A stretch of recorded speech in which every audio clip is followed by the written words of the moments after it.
صوبان رضی اللہ تعالیٰ عنہ جو حضور کے ذات کردہ غلام ہیں، انہوں نے کہا کہ جب خراسان سے کالے جھنڈے آتے ہوئے دیکھو تو ان کا استقبال کرنا، ان میں اللہ کا خلیفہ مہدی ہو، لیکن یہ کب ہوگا یہ کوئی نہیں پتا۔ کوئی اس کو طالبان کے ساتھ جوڑ رہا ہے پچھلے 30-40 سال سے جوڑ، اس سے پہلے بھی ہر زمانے میں غزوہ ہند بھی جاری رہتا ہے اور یہ بھی ہوتا ہے، جب تک یہ کام ہو نہیں جاتا نا اس وقت تک کوئی نہیں۔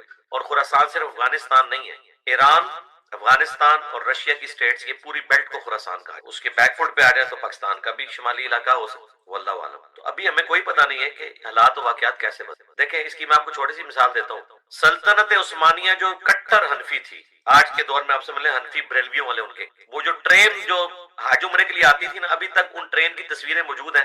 ٹرین کے انجن پہ الصلوۃ والسلام علیک یا رسول اللہ لکھا ہوتا تھا 1925 سے پہلے 1925 سے 1517 میں انہوں نے یعنی حرمین کی زمین کے اوپر تسلط حاصل کیا۔ 1917 تک 400 سال تک حرمین پہ سلطنت عثمانیہ کی حکومت رہی۔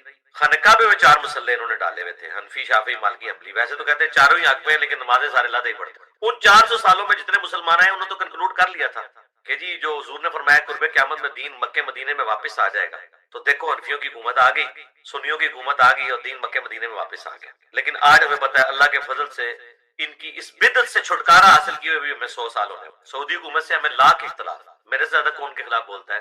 میں تو انہیں بنو امیہ کہتا ہوں، اس کے باوجود میں کہتا ہوں یہ جو انہوں نے امت پہ احسان کیا ہے نا، ایک تو وہ جو حضور کی وفات کے 650 سال بعد مزارات بنائے گئے وہ توڑوائے انہوں نے، کہتے ہیں شہید ہوئے۔ وہ شہید تو وہ ہوتے ہیں جو نبی اسلام نے بنائے ہوئے ہو۔ 650 سال تک کسی نے مزار نہیں بنایا، ایک کام بعد میں شروع ہو رہا ہے، جو ختم کر رہا ہے اسے آپ کہہ رہے ہیں کہ جی مطلب چور گھر میں گھس گئے ہیں، گھر کے مالک کو مار رہے ہیں، تو میں تو چور کو نکالوں گا نا، نہ کہ میں مالک کو ماروں گا۔ یہ چور بعد میں گھسے، انہوں نے چوری والے کام کیے۔ صحیح مسلم کی حدیث، قبروں پہ مارتے مت بنانا، ان کو پکا مت کرنا۔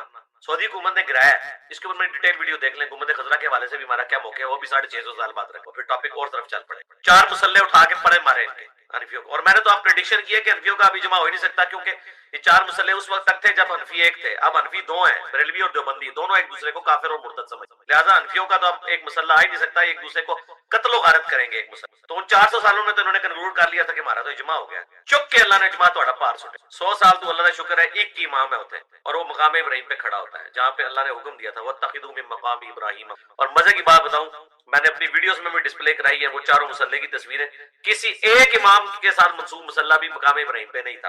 اتنی بڑی نوست 400 سال تک امت پہ پڑی گئی، تو اس وقت تو وہ بھی کہہ رہے ہوں گے کہ جی بخاری مسلم میں حدیث ہے قرب قیامت میں دین مکہ مدینے میں آ جائے گا، تو لو ہم منفی آ گئے ہیں، لیکن قرب قیامت تو کوئی نہیں ہوئی ہے۔ ڈاکٹر اسرار صاحب اور یہ مقبول جان صاحب اور کتنے بڑے بڑے اسپیکر کتنے عرصے سے امام بادی کو واضح دے دے کے بلا رہے ہیں، اور وہ کہتے ہیں بس 15 سال رہ گئے، 10 سال رہ گئے۔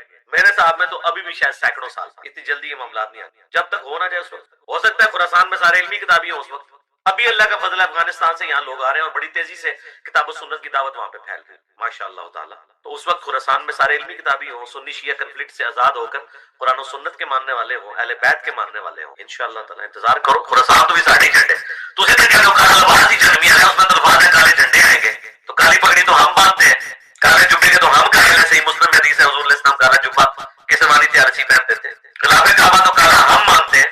نیکسٹ دیکھیں، اہل سنت اور اہل تشیع دونوں اس بات کے اوپر متفق ہیں کہ قرب قیامت سے پہلے پوری دنیا کے اوپر مسلمانوں کی حکومت قائم ہونی ہے انشاءاللہ تعالی، اور یہ وہ وعدہ ہے جو اللہ تعالیٰ نے قرآن حکیم میں کم از کم 3 جگہ پر اپنے محبوب صلی اللہ علیہ وآلہ وسلم سے کیا ہے۔ اللہ کے محبوب صلی اللہ علیہ وآلہ وسلم نے اس امت میں جو 5 بڑے بڑے ادوار ہیں ان کا ذکر کیا۔ اللہ تعالیٰ جب تک چاہے گا تم میں نبوت رہے گی، یعنی میرا وجود باقی رہے گا، پھر اللہ تعالیٰ مجھے اٹھا لے گا، اور پھر میری وفات کے بعد خلافت اعلیٰ منہاج النبوہ قائم ہو جائے گی، اور وہ بھی جب تک اللہ چاہے گا وہ رہے گی، پھر اللہ تعالیٰ جب چاہے گا اسے بھی اٹھا لے گا۔ پھر ملکن عاضن، جو ہمارے استاد ڈاکٹر سعد صاحب یوں کرتے تھے، ملکن عاضن، کاٹ کھانے والی ملوکیت، یعنی اپنے مخالفین کو قتل کرنے والی حکمران، وہ قائم ہو جائے گی، اور پھر جب تک اللہ چاہے گا وہ بھی مسلط رہے گی امت کے اوپر، پھر اللہ تعالیٰ اسے بھی اٹھا لے گا۔ پھر جابر حکمرانوں کا دور آ جائے گا، یہ 4تھا دور ہے، وہ بھی رہے گا جب تک اللہ تعالیٰ چاہے گا، اور پھر اس کے بعد دوبارہ سے خلافت اعلیٰ منہاج النبوہ قائم ہو جائے گی انشاءاللہ تعالیٰ۔ اور پوری امت لیول کے اوپر جو خلافت اعلیٰ منہاج النبوہ ہے وہ عمر بن عبدالعزیز کے دور میں نہیں آئی ہے، نہ خلفائے راشدین کے دور میں آئی ہے، وہ قرب قیامت میں ہی آنی ہے جب پوری دنیا کے اوپر مسلمانوں کا غلبہ ہوگا۔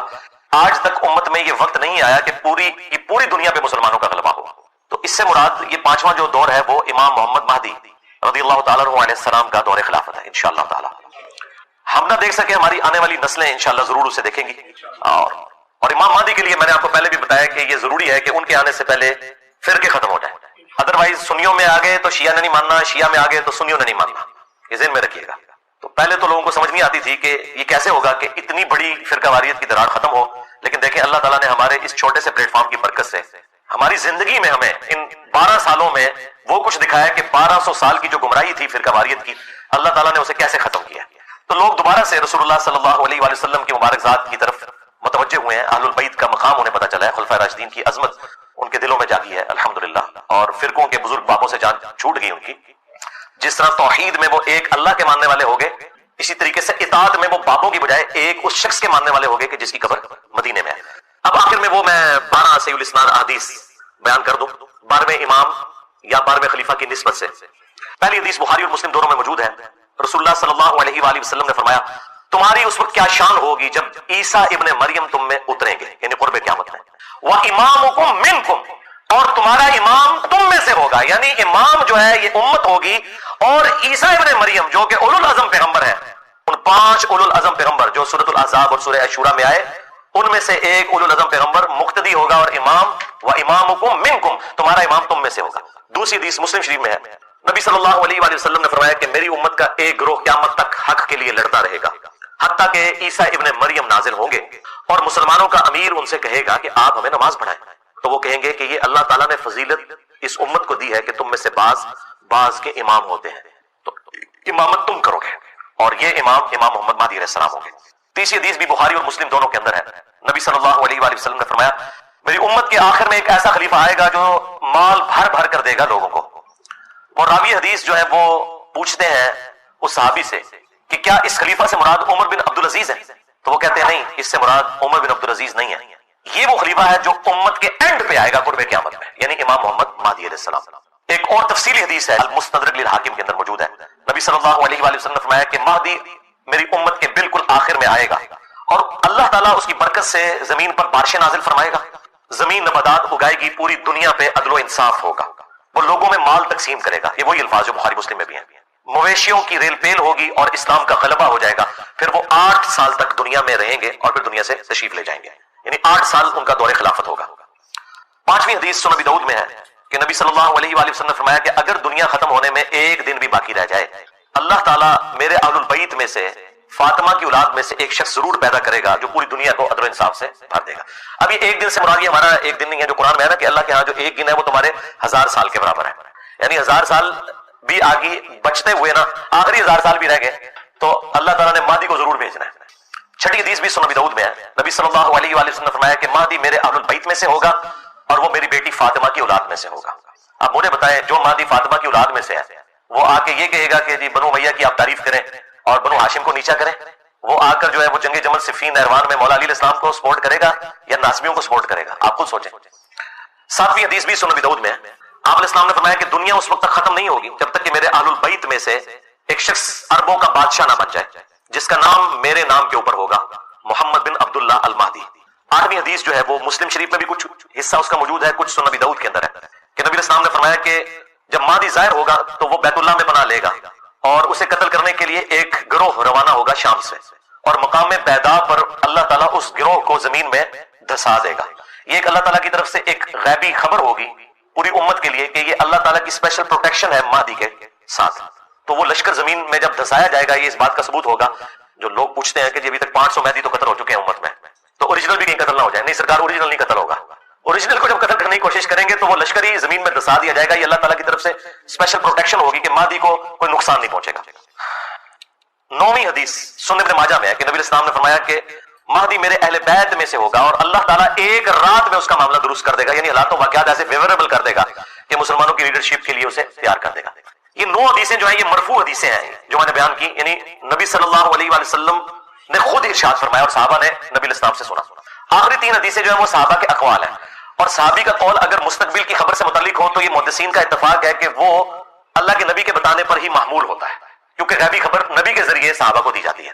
موقوفاً مولا علی علیہ السلام سے روایت ہے 10ویں المستدرک للحاکم میں کہ قرب قیامت میں ہاشمیوں میں سے ایک خلیفہ ظاہر ہوگا، اللہ تعالیٰ یعنی امام مہدی کو بھیجے گا، اور اس کے دور میں اللہ تعالیٰ کی نعمتیں جو ہے وہ ان کی فراوانی ہوگی اور لوگوں میں پیار اور محبت بڑھ جائے گا، یعنی وہی فرقہ واریت ختم ہو جائے گی، دشمنیاں ختم ہو جائیں گی، اور پھر اس کے بعد دجال کا ظہور ہوگا۔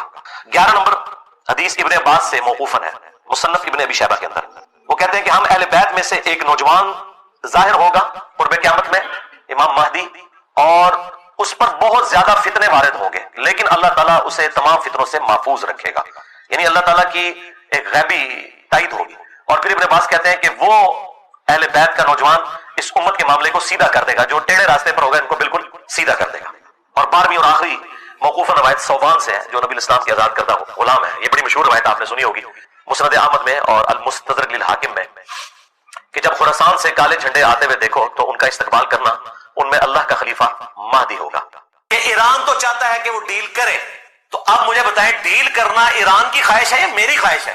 ایران نے 1957 میں امریکہ کی مدد سے یہ سارا اٹامک کا سلسلہ شروع کیا، یہ امریکہ نے ان کو اسٹیبلش کر کے دیا تھا انرجی پرپس کے لیے، بجلی بنائیں گے اور یہ اس طریقے سے۔ 1968 میں ایران نے این پی ٹی کے اوپر سائن کر دیے کہ ہم یہ آگے کسی کو ٹیکنالوجی ٹرانسفر نہیں کریں گے جو امریکہ نے ہمیں دی ہے۔ دیکھ لیں بڑے بزرگ ہی سب کو نوازتے ہیں، امریکہ نے دی ہوئی ہے ان کو ٹیکنالوجی، خود نہیں ڈیولپ ہوئی ہوئی، امریکہ نے سب کچھ سٹارٹ کر کے دیا۔ پھر 1979 میں انقلاب آ گیا اور پھر امریکہ نے عراق کو صدام حسین کو چڑھا دیا ان کے اوپر، اور چڑھانے کے بعد اسرائیل کے ذریعے ایران کے آگے اسلحہ بیچا کہ اس اسلحے کے ذریعے آپ صدام حسین سے بچ سکتے ہیں۔ دیکھیں کیا گیم کرتے ہیں، یہاں بھی انڈیا پاکستان دونوں کو اسلحہ امریکہ دے رہا ہے۔ امریکہ کی 65% اکانومی اسلحے کے ساتھ وابستہ ہے، وہ چاہتے ہیں دنیا میں جنگیں ہوتی رہے۔ صدام کو چڑھایا امریکہ نے ایران کے اوپر کہ دیکھو شیعہ انقلاب آ گیا اور تمہارے ملک میں بھی 60% شیعہ ہیں، عراق میں بھی شیعہ کی حکومت آ جائے گی، تم جنگ کرو۔ 8 سال وہ جنگ کرتے رہے، اور دوسری طرف اسرائیل کے ذریعے ایران کے ساتھ ایگریمنٹ کیا اور ان کو اسلحہ دیا کہ اس اسلحے کے ذریعے تم بچ سکتے ہو۔ ظاہر ایران نے تو اپنا دفاع کرنا تھا۔ اس کے بعد خمینی صاحب تو چلے گئے دنیا سے اور جانشین بنے خامنائی صاحب، پہلے پریزیڈنٹ تھے یہ، اس کے بعد سپریم لیڈر بن گئے، آج تک وہی ہیں۔ ان کو اندازہ ہو گیا کہ یہ ویسٹرن ورلڈ امریکہ ہمیں اس دنیا میں اس طریقے سے نہیں رہنے دے گا، تو 2003 میں انہوں نے فتویٰ دیا کہ ایٹم بم بنانا حرام ہے کیونکہ اس سے سیولین مرتے ہیں۔ آج بھی جو سیولین مر رہے ہیں خواہ اسرائیل میں، خواہ ایران میں، خواہ فلسطین میں، یہ ظلم کے اوپر مبنی ہے۔ سیولینز کو مارنا کسی صورت بھی جائز نہیں ہے، ہاسپٹلز کے اوپر حملہ کرنا کسی بھی صورت جائز نہیں ہے۔ تو مفتی اعظم ایران خامنائی صاحب نے 2003 میں فتویٰ دیا کہ ایٹم بم بنانا حرام ہے۔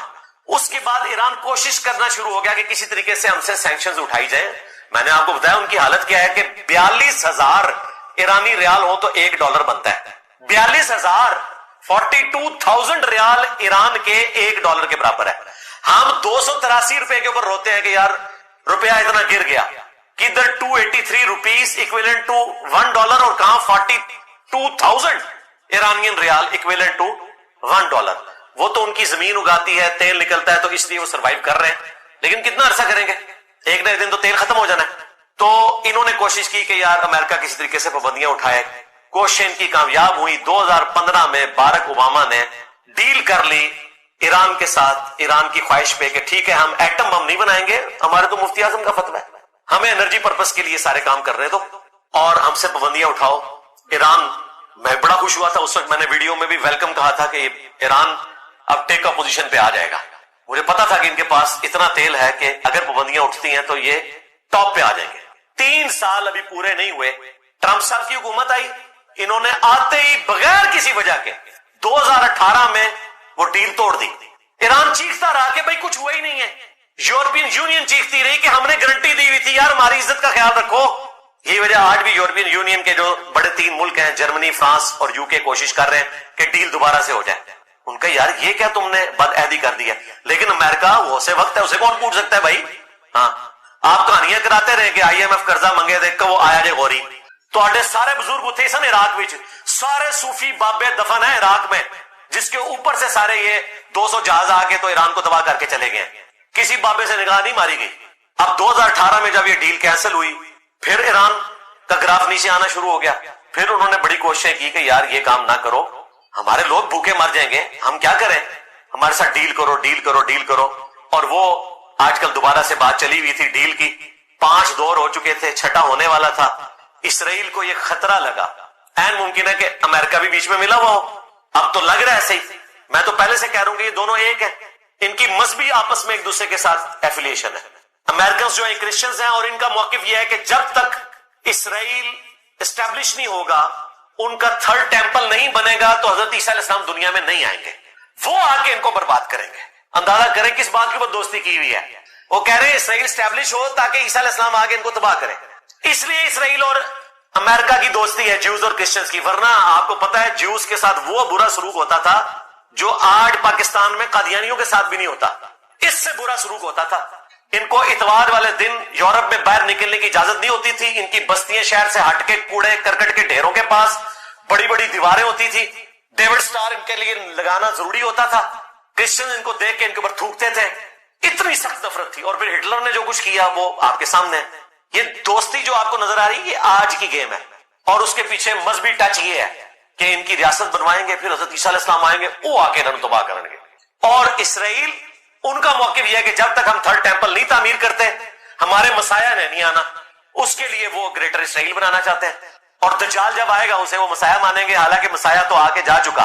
مسیح اوریجنل جو تھے وہ عیسیٰ ابن مریم تھے، یسوع مسیح، وہ ہوگا مسیح الدجال، جھوٹا مسیح، اور جھوٹا آئے گا اس کو سچا مان لیں گے، اور پھر سچا مسیح آ کے جھوٹے مسیح کو ختم کرے گا۔ اس پہ میری کافی ساری ویڈیوز ریکارڈ ہیں، میں آپ کو مذہبی ٹچ بتا رہا ہوں دونوں کا پیچھے کیا ہے۔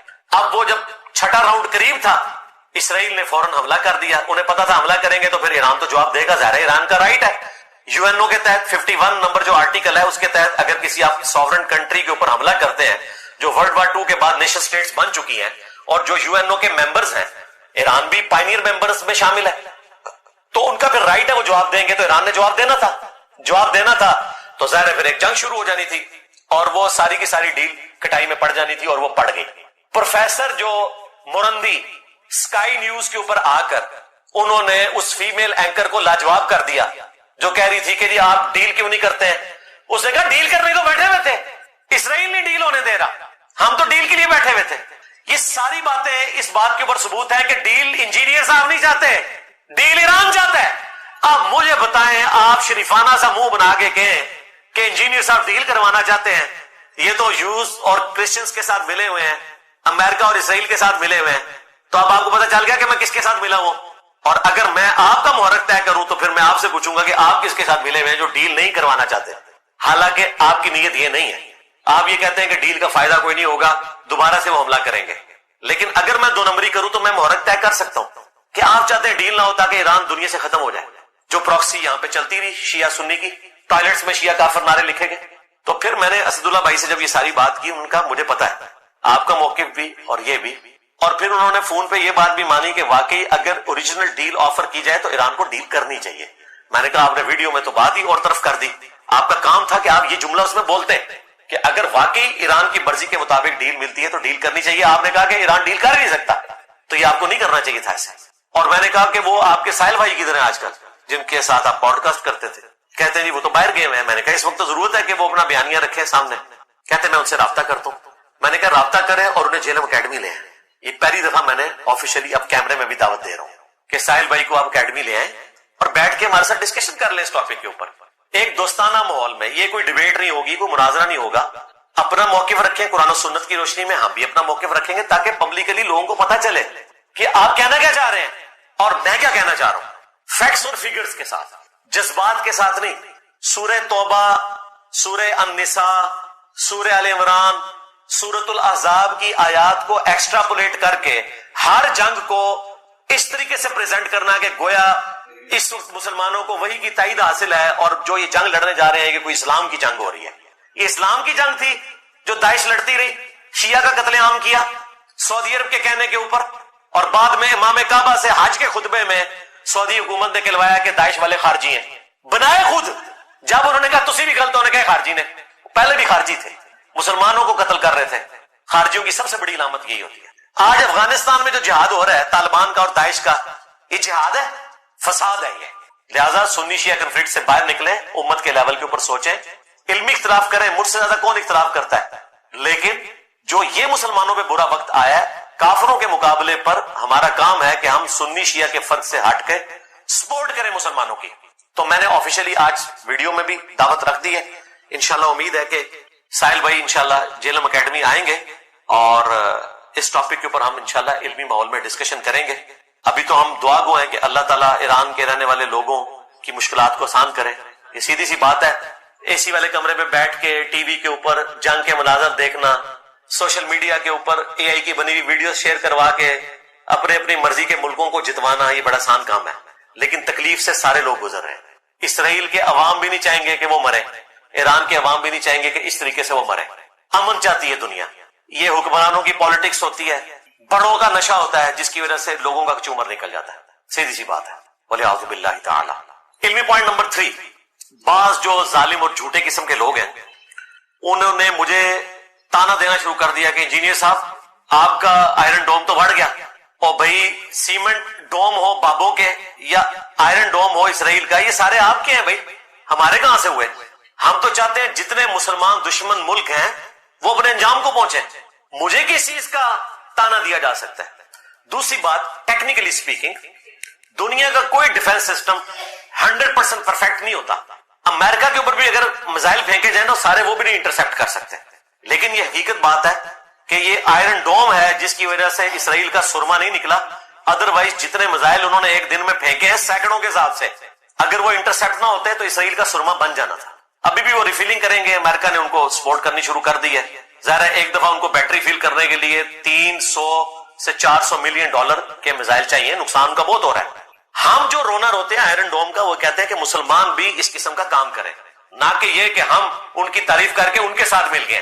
یہ تو اسی طریقے سے ہے کہ اگر میں ٹنڈولکر کی بیٹنگ کی تعریف کروں تو اس کا یہ مطلب ہے کہ میں انڈیا کے ساتھ جا کے مل گیا ہوں. میں تو یہ کہوں گا کہ بابر اعظم کو بھی اس سے سیکھنا چاہیے، نہ کہ یہ کہ میں انڈیا کے ساتھ جا کے مل گیا ہوں. ان کی سمجھدانی اتنی سی ہے. اور پھر ٹیکنیکل اگر میں نے ڈسکشن شروع کی نا، تو میری تو یہ فیلڈ ہے بھائی بلسٹک میزائل کی. میں نے 15 سال جاب بھی اسی جگہ پہ کی ہے. پاکستان کا پورا یہ جو میزائل سسٹم کا نظام ہے، پہلا ٹیسٹ جو ہوا تھا نا یہ ٹیلا جوگیاں سے غوری کا، اس ٹیسٹ کے اندر بھی الحمدللہ جو اس میں ورکنگ ہو رہی تھی اس میں شامل تھا. یہ مشرف صاحب کے دور کی میں بات کر رہا ہوں، اور اس کے بعد سے بھی. تو مجھے یہ سب کچھ پتا ہے کہ پریکٹیکلی کس لیول تک کوئی چیز جا سکتی ہے، اس کا کیا رزلٹ نکلتا ہے، ان کی ایکوریسی کس لیول کی ہوتی ہے. اب وہ ٹیکنیکل ڈسکشن اگر میں نے کرنی شروع کی، ویسے آگے ایکسپرٹس کر رہے ہیں، ان کی بات سنیں میں کروں گا تو پھر یہ کہیں گے ہمیں ڈی موٹیویٹ کر رہا ہے. ہمیں پتا ہے کہ کس چیز کی ایکوریسی کس لیول کی ہوتی ہے. کروز میزائل کی ایکوریسی جو ہے وہ پرفیکشن کے ساتھ ہوتی ہے. بلسٹک میزائل ایک خاص رینج کے اندر آپ پھینک سکتے ہیں. یہی وجہ ہے. آپ کیا سمجھتے ہیں کہ ایران نے اسرائیل کے ہاسپٹل کے اوپر وہ میزائل پھینکا تھا؟ نہیں. بلسٹک میزائل جو ہے وہ 500 میٹر کے سرکل کے اندر اندر جا کے گرتا ہے. اس سے آپ اس طرح پن پوائنٹ ایکوریسی نہیں لے سکتے. تو انہوں نے ہاسپٹل پہ نہیں پھینکا تھا، لیکن اس کی ایکوریسی وہ نہیں ہوتی ہے جو آپ ہوائی جہاز کے ذریعے گائیڈڈ میزائل پھینکتے ہیں یا کروز کے ذریعے یا ڈرون کے ذریعے آپ اٹیک کرتے ہیں. وہ کیمرے کے ذریعے ایگزیکٹلی اسی جگہ پہ جا کے گرتا ہے. لیکن بلسٹک میزائل 500 میٹر کے ریڈیس کے اندر اندر گرتا ہے. کہیں پہ وہ کہیں پہ بھی گر سکتا ہے. اس کی ایکوریسی وہ نہیں ہوتی. اسی وجہ سے یہ سب کچھ ہوا، ورنہ ایران نے تو کام نہیں کرنا تھا. لیکن اس سے ایٹ لیسٹ اب اسرائیل کے رہنے والے لوگوں کو اس حادثے کے بعد اس تکلیف کا اندازہ ہوا جو اسرائیل ٹارگٹ کر رہا تھا فلسطین کے اندر ہاسپٹلز کو. 60,000 کے قریب لوگ نہتے شہید کر دیے، اور اس کے بعد سے بھی ابھی تک ان کے مظالم نہیں رک رہے. اب ان کو یہ احساس ہو گیا کہ ٹی وی پہ بیٹھ کے جنگ کی خبریں دیکھنا کیا ہوتا ہے. دیکھیں ان کی زندگی کتنی مشکل ہوئی ہوئی ہے. تھوڑی دیر بعد سائرن بجتا ہے، پھر سب کے سب بنکرز میں چلے جاتے ہیں، اور وہاں سے بھی CNN والے ان کے انٹرویوز دکھا رہے ہیں، کوئی مسلمان نہیں دکھا رہے کہ وہ کتنے تنگ آئے ہوئے ہیں. تو مشکل وقت جب آتا ہے تو پھر پتہ چلتا ہے. تو ہم یہ جب بات کرتے ہیں کہ فلاں ملک جو ہے اپنے ڈیفنس کو اس طریقے سے لے کے چل رہا ہے، تو اس کا مقصد یہ نہیں ہوتا کہ ان کی تعریف کرنا ہوتا ہے. مقصد یہ ہے کہ ہمیں بھی بجائے سیمنٹ کے ڈومز بنانے کے بابوں کے جو ایک بھی کام نہیں آیا، کوئی میزائل نہیں روک سکا، ہم بھی کوئی آئرن ڈوم گولڈن ڈوم بنائیں. یہ مقصد ہوتا ہے. ہم تو اللہ کے فضل سے کئی دنوں سے روزانہ بلا ناغہ قنوت نازلہ پڑھ رہے ہیں ان لوگوں کے اوپر جنہوں نے ایران کے ساتھ یہ ظلم کیا. ہم یہی کر سکتے تھے نا. لہذا ہمیں کوئی نہ آ کے درس دے، اور خصوصاً وہ تو بالکل بات نہ کرے جو ایران کو مسلمان نہیں سمجھتے، جو شیعہ کافر کے نعرے ٹوائلٹ میں لکھتے رہے، جن کے مولوی یہ سب کچھ کرتے رہے، اور آج وہ شہید کا لفظ بھی بولنے کے لیے تیار نہیں ہے. امام خمینی کو رحمت اللہ علیہ کہنے کے لیے تیار نہیں ہے. امام خامنائی کو وہ حافظہ اللہ کہنے کے لیے تیار نہیں ہے. کہانیاں سنیں ان لوگوں کی، صرف میرے بکس کے اندر اپنے فرقے کو بچانے کی خاطر جی وہ جی انجینئر صاحب جو ہیں وہ جا کے مل گئے ایران کے مخالفین کے ساتھ. بھائی میرے سامنے ایک ٹریک ریکارڈ ہے. اس وقت بھی استامن ملک تھے جب ہمارے دشمنوں نے لیبیا ہڑپ کر لیا، کچھ نہیں ہو سکا. اس وقت بھی استامن ملک تھے جب عراق کا تباہ و برباد کر کے عراق کو رکھ دیا ان لوگوں نے. اس وقت بھی آپ کو کہانیاں کروائی جا رہی تھی کہ بھائی وہ صدام حسین جناب ایسی کی تیسی کر دے گا. کئی مہینوں تک تو وہ چھپا رہا خود. ٹھیک ہے, خود یہ ایجنٹ تھا امریکہ کا. اسی نے امریکہ کے کہنے کے اوپر 1979 میں جو انقلاب آیا تو 1980 میں حملہ کر دیا تھا ایران کے اوپر, اور 8 سال تک جنگ جاری رہی. مسلمانوں کی میموری بڑی کمزور ہے. آخری وقت میں کوئی داڑھی رکھ لے تو ان کو پھر مومن نظر آنا شروع ہو جاتا ہے. وہ جی اس ٹائم بڑی اچھی تقریر کی, وہ موت دیکھ کے تو سارے اس طرح ہی کرتے ہیں بھائی. پوری زندگی قتل عام کیا اس نے مسلمانوں کا, اور ایران کو ایک ایسی جنگ میں جھونک دیا کہ تازہ تازہ ایران اس وقت انقلاب سے نکلا تھا, اور 8 سال تک وہ لاکھوں مسلمان دونوں طرف سے شہید ہوئے. وہ نہیں کسی کو یاد. تو کیا کر لیا صدام حسین نے. مجھے یاد ہے ہم میٹرک میں پڑھتے تھے جب پہلی دفعہ صدام حسین نے کویت کے اوپر حملہ کیا, تو ہمارے جو ٹیچر تھے نا, تو اس وقت کی اسٹیبلشمنٹ آپ کو پتا ہے نا, مرزا اسلم بیگ صاحب, انہوں نے پیرلل میں نا جماعت اسلامی کو ہائر کر کے, جس طرح کسی زمانے میں انہوں نے نون لیگ کو ہائر کیا, پھر پی ٹی آئی کو کیا, اس زمانے میں ان کی بی ٹیم جو ہے جماعت اسلامی ہوتی تھی, ان کے ذریعے صدام حسین کے اتنے بڑے بڑے پوسٹر لگے ہوتے تھے. میں 1992 کی بات کر رہا ہوں. اور جناب 120 جہاز گر گئے, 160 جہاز گر گئے. لگتا تھا کہ امریکہ تو دنیا سے ختم ہو جائے گا. اینڈ رزلٹ کیا نکلا, صدام ہی چلا گیا. یہ لادہ بات ہے کہ بعد میں انہوں نے مانا کہ صدام حسین کے پاس ماس ڈسٹرکشن کے ویپنز کوئی نہیں ہے, ہم تو بس ختم کرنا چاہتے تھے. اس کا نیوکلیر پروگرام بھی انہوں نے ختم کر دیا. اسی وجہ سے پھر ایران کو اندازہ ہوا تھا اسرائیل ہمارا کر دے گا, اس لیے انہوں نے کہا کہ بھائی ہم نے تو ایٹم بم بنانا نہیں ہے, ہمیں تو چلانے دینا اپنا پروگرام. بل عراق کا تو انہوں نے ختم کر دیا. تو عراق ہڑپ کر لیا, افغانستان ہڑپ کر لیا. اور یار کہانیاں کرانی بند کرو. کہتے ہیں یہ افغانستان جنگ جیت گیا, امریکہ کا قبرستان بن گیا. امریکہ کا قبرستان کہاں سے بنا ہے بھائی؟ وہ قبرستان ہمارا بنا ہے. امریکہ کے تو چند ایک فوجی مرے ہیں, 1 ملین سے زیادہ افغان مسلمان ہمارے بھائی شہید ہوئے ہیں, ان کی قبریں بنی ہیں. قبرستان ہمارا بنا ہے. جو جنگ تم لوگ کہتے تھے کہ یہ تو طالبان ان کو 20 دنوں میں بگا دیں گے, 20 سال تک بےچارے پہاڑوں میں چھپے رہے. ابھی بھی امریکہ چھوڑ کے گیا افغانستان. ہاں, یہ جنگ طالبان نہیں جیتے, یہ جنگ امریکہ ہارا ہے کہ ہم مزید خرچہ نہیں کر سکتے. ان کا کیا چھوڑا ہے, 2 وقت کی روٹی کے محتاج ہیں وہاں جو افغانی بےچارے یہاں سے ہم نے نکالے ہیں نا. آپ کو وہاں کی دردناک سٹوریاں بتائیں, کیا عورتوں پہ گزر رہی ہے, کیا بچوں پہ گزر رہی ہے. آنکھوں سے آنسو روا ہو جاتے ہیں. آپ کو تو بتا رہے تھے امیر المومنین آ گئے ہیں, وہ ایک دفعہ سبحان اللہ پڑھیں گے تو سونے کے ذخائر وہاں پہ نکل آئیں گے اور تیل کے چشمے پھوٹ پڑیں گے. ٹوٹل چوری کی اکانومی کے اوپر چل رہے ہیں. آج بھی امریکہ ان کی مدد کرتا ہے.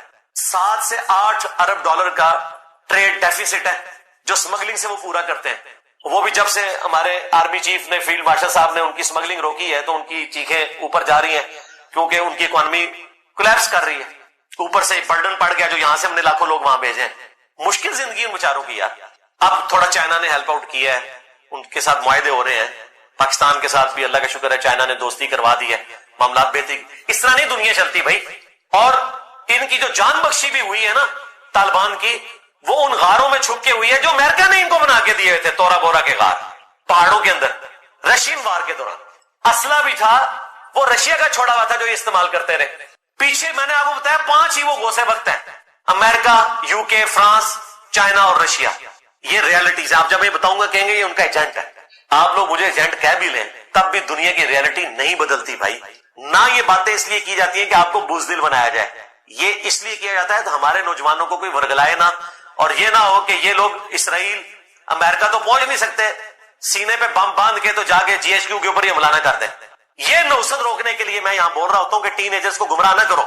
میں جو پولیٹیکل لیڈرز کی غلطیوں کو ہائی لائٹ کرتا ہوں اس کے پیچھے ریزن یہ ہوتی ہے کہ بچوں کو گمراہ نہ کرو. اپنے بچے باہر کے ملک میں رکھے ہوئے ہیں, لوگوں کے بچے نہ مرواؤ دھرنوں میں. میں اگر مذہبی جماعتوں کے خلاف بولتا ہوں اس لیے بولتا ہوں کہ ان کے اپنے بچے جا کے ممتاز قادری نہیں بنتے, لوگوں کے بچوں کو ممتاز قادری نہ بناؤ. تم لوگ جنازے پڑھا کے چندے اکٹھے کرتے رہتے ہو, بس فراڈ مچایا ہوا ہے. تو عراق ختم ہو گیا. کیا کر لیا ہم نے؟ اب میں پنجابی میں وہ بولنا نہیں چاہتا, اردو میں بول دیتا ہوں, کیا اکھاڑ لیا ہم نے؟ کچھ بھی نہیں. گیا افغانستان بھی, مصر کا بھی انہوں نے ڈنگ نکال کے رکھ دیا. اخوان المسلمون کی حکومت آئی تھی, ختم کروا دی. کس کی مدد سے؟ عرب ملکوں کی مدد سے, صرف اس لیے کہ وہ اسرائیل کے خلاف تھے. حالانکہ سنی تھے, جماعت اسلامی کا ہی ایک آف شوٹ تھا. اب ساروں کو اپنے لالے پڑے ہیں. تو ایک ایک کر کے سارے ملک انہوں نے ختم کر دیے. لبنان کا کیا اشر کیا, شام کا کیا کیا, اب لا کے وہابی حکومت بٹھائی ہے وہاں پہ, اور ان کی حالت آپ کے سامنے. وہ خود کہتے ہیں کہ ہمیں تو اسرائیل اور امریکہ اور ترکی نے یہاں پہ بٹھایا, اور امریکہ نے ہیڈ منی بھی ختم کر دی. جو پہلے دہشت گرد تھا داعش کا, آج وہ کہہ رہے ہیں کہ وہ ہیرو ہے. تو پھر اس کا مطلب ہے کہ دہشت گرد اور ہیرو کون بناتا ہے؟ امریکہ. دستار بندی کون کرتا ہے؟ غوث وقت. ہاں آج وہ کسی کو دہشت گرد کہہ دیں وہ دہشت گرد ہے, جس کو کہہ دیں یہ بڑا اچھا انسان ہے وہ اچھا انسان ہے. یہ ریالٹی ہے. اب میں اپنی خواہشات کو تو ریالٹی نہیں بنا سکتا. یہ تمام ریالٹیز میری خواہشات نہیں ہے. میری خواہش تو یہ ہے کہ پاکستان دنیا کو لیڈ کرے, ہمارا پرائم منسٹر جو ہے وہ حج کا خطبہ دے رہا ہو. لیکن اس طرح کرنے سے کچھ ہو جائے گا؟ کچھ بھی نہیں ہوگا. جب تک ہم اپنی غلطیوں سے سبق نہیں سیکھتے, سائنس اور ٹیکنالوجی میں ترقی نہیں کرتے, اس دنیا میں کوئی مقام حاصل نہیں کر سکتے. پھر یہ جو سنی شیعہ کنفلکٹ ہے, اگر میں اس کے اوپر بھی بولوں, آج سلام ہے پاکستان کو سب سے پہلے, ہماری اسٹیبلشمنٹ کو, حکومت کو, فوج کو.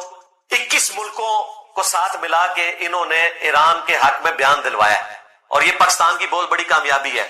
ورنہ ایران نے جو کچھ عرب ملکوں کے ساتھ کیا ہے پچھلی 3-4 دہائیوں میں, وہ کسی صورت ایران کو ہضم کرنے کے لیے تیار نہیں ہے. اب یہ موقع نہیں کہ میں ان چیزوں کو ڈسکس کروں, کیونکہ اس وقت ایران کے اوپر برا وقت ہے. یہ جب اچھا وقت آئے گا تو اس وقت میں یہ چیزیں یاد دلاؤں گا ان کو.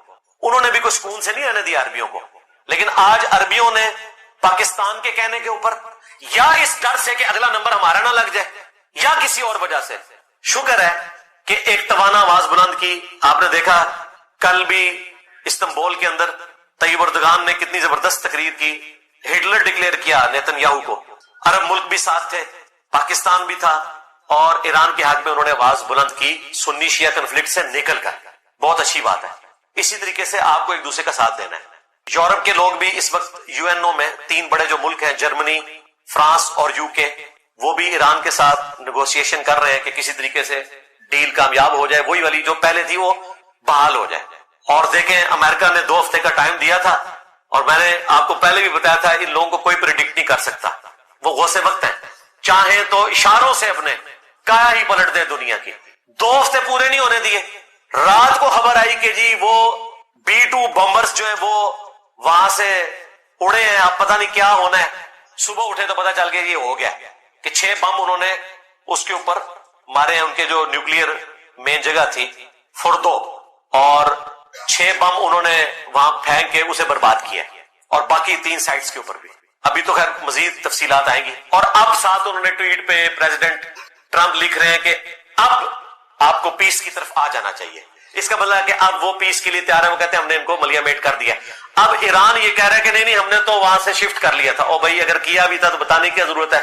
ان کو کہو کہ لٹ گئے ہم, بالکل اب ختم ہو گیا, ہمارے ساتھ ڈیل کر لو, کیونکہ اب تو تم نے ختم کر دیا نا ہمیں, تو اب آپ ہم سے ڈیل کر لو.